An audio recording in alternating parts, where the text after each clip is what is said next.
Today, we're going to be talking about how to build a world-class sales team. How is a world-class sales team built? In this video, I'm going to show you exactly how to assemble a world-class sales team and cut through any garbage by showing you a surefire way to build it.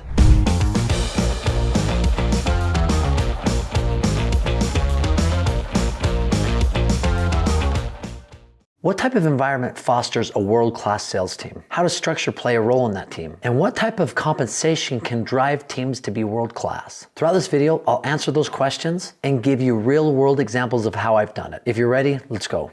So what environment best fosters sales? Think of any type of environment you've ever been in that has been successful, and chances are it all comes down to culture. I remember working with this organization. They're awesome. I really loved their leadership team, and explained to me the culture that they're trying to foster, that I've actually implemented this exact culture in many things that I've done, whether it's been sports teams or whether it's been teams or organizations. But this is what he said. He said, first thing, I want them to believe. Believe in themselves, believe in the organization. If you can get belief at a very high level within your organization, people are going to have a lot of trust. They're going to do things, they're going to move forward, they're going to believe in the organization, believe in themselves, and believe in everybody that comes in contact with it. So the first thing is believe. Second thing, everybody wants to be a part of something special. So belonging. So the second B was belong. If you belong to something, you feel like you're connected, right? You've got a family outside of a family that you're all a part of. So believe, belong, and the last one was become. If people feel like they're improving and they're becoming the best version of themselves, they are more engaged than they ever would be. If they are transforming for the better and becoming something, they are committed and dedicated to the cause and to your organization. So that mantra right there of believe, belong, become has really been something that I've tried to model for many organizations or teams that I've coached over the years to create the type of culture that fosters the type of environment where world-class people, world-class teams can thrive. Also, world-class sales teams love to be part of something that has a positive energy and positive vibe. I think everybody likes a positive vibe, to be around positive vibes, right? No one likes to work in a place where the tone is negative or degrading. I remember we had an individual that worked for us for probably a couple of years, and he was not very good at sales. The challenging thing is he loved being there. He loved working with us because he felt like the vibe, the positivity was something that he really connected with, even though he did not make much money because he wasn't great at the sales aspect of the job. And eventually we found another spot within the organization for him. But even the fact that he didn't make a lot of money, which is why he got in sales in the first place, he continued to stay with the organization because of how he felt being a part of it. So that begs the question, how do you create that vibe? I think it starts by building people up. If people see other people being recognized and praised, people love to be a part of that, and people love to celebrate successes. If it's the right type of person, they love to see other people being elevated and celebrated. And I've always been a big believer that you praise publicly and you reprimand or criticize in a positive way in private. You don't want that to be cascaded throughout the organization. You know, one thing we do in our organization is every single month we give out what's called a Peak Award. This is nominated by other employees on somebody who's gone above and beyond, and we recognize them at our monthly meeting as an organization to reward them with the Peak Award. It's just one other thing that drives that believe, belong, become, that people want to be a part of something and they love to celebrate good things are happening within the organization. So what is the best structure to drive a world-class sales team? We've talked about environment, now let's talk structure.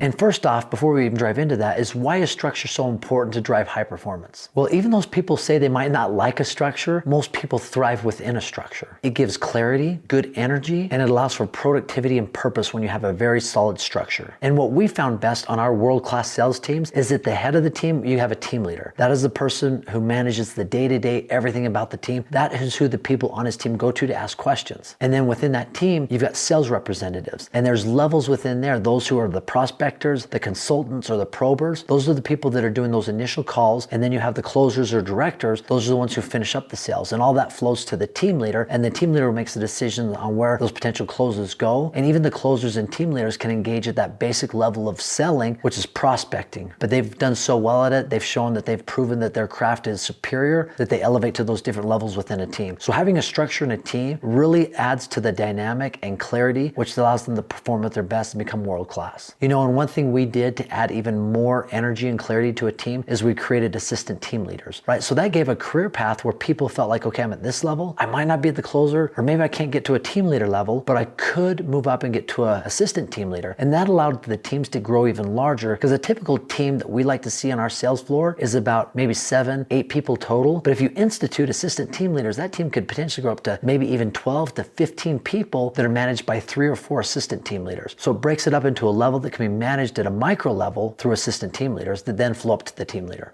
Another thing that creates a thriving world-class sales team is competition. Not only competition among themselves, and I think most sales guys seek that. When they go out there, they want to do something, they want to be the best, right? They're always competing against other people doing a similar job, right? That's why they enter that field in the first place, is they feel like if they can do best, better than others, they're going to get compensated as such. And really, think about any type of environment where there's world-class individuals or athletes. I mean, imagine a basketball game where you didn't keep score and you didn't keep stats. That probably wouldn't be a very exciting environment, and I don't think people would thrive in that environment. So competition breeds energy and excitement and performance. Now, not only against each other, but also against themselves. We've found when people can compete against themselves, you start to see their performance elevate even higher. And in our organization, when we've seen individuals break their personal records or hit stats that they've never hit before, we like to praise and celebrate that. We used to have a competition where we'd look at a 6-week average of what individuals did over 6 weeks, and then if they could break that 6-week average, their own 6-week average, we would give them incentives based on that. And it was amazing to see how people strive just to beat their own record that they'd previously set. And it wasn't necessarily against each other, but you started seeing people compete against themselves, and the fact they were competing against themselves drove everybody to higher levels than we'd ever seen within our organization.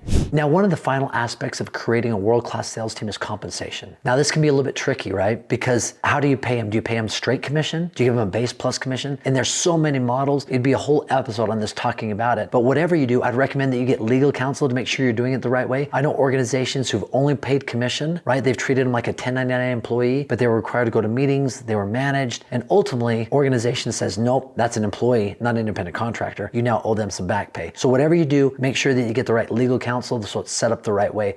But these are things that I've seen. If it is a commission-only environment, right, that's going to thrive for people to really hit numbers that they want and maybe get a higher percentage of commission than they would if it was base plus commission. However, if they don't get any sales, one thing that we've found is really important in organizations is making sure they get a guaranteed minimum if they are working a full week and don't make enough on commissions. That protects you from that scenario that I mentioned earlier. Base plus commission works where you give them a base salary and the commission is on top of that. However, you want to make sure that base isn't something that covers all of their expenses and everything, or else they're not motivated. You want to make sure the base is just enough to get them excited to cover most of their bases, but that commission is what's going to drive them to perform at a high level. Whereas commission only, there is no base. There's maybe a really low guaranteed minimum, but the upside is really great. And the last compensation aspect that I'll explain is a guaranteed minimum that's much larger. Now, this is for the right individual. If you have somebody who's a key driver in your organization and they are that person that does so much for you, they don't maybe have all the time to be on the phones, but they're doing so many other things. We actually had this in our organization where we had a key individual. We made sure that we paid them a guaranteed minimum over a 4-week period of time, that over that 4-week period of time, we could cover their expenses. It wasn't huge, but enough to make sure that no matter what happened, they were going to be taken care of. And ironically, over the last year, we've paid that guaranteed minimum maybe one time. And the reason we do it over a 4-week period of time is this. Let's say over a 4-week period of time, we've guaranteed them, say, $4,000, just to make the math easy. One week they did $2,000 in commissions, next week $0, next week $2,000, and the last week $1,000. They made $5,000. Their guaranteed minimum was $4,000, so they keep what they made. But let's say there's a week or a month over a 4-week period of time where they did $1,000, $1,000, $0, $1,000. They only made $3,000, but we guaranteed them at least $4,000, so we would cut them the difference between $3,000 to $4,000. Like I said, that has to be for the right individual, but a compensation structure that really drives people to perform at their best and to be hungry is what's going to drive a world-class sales team.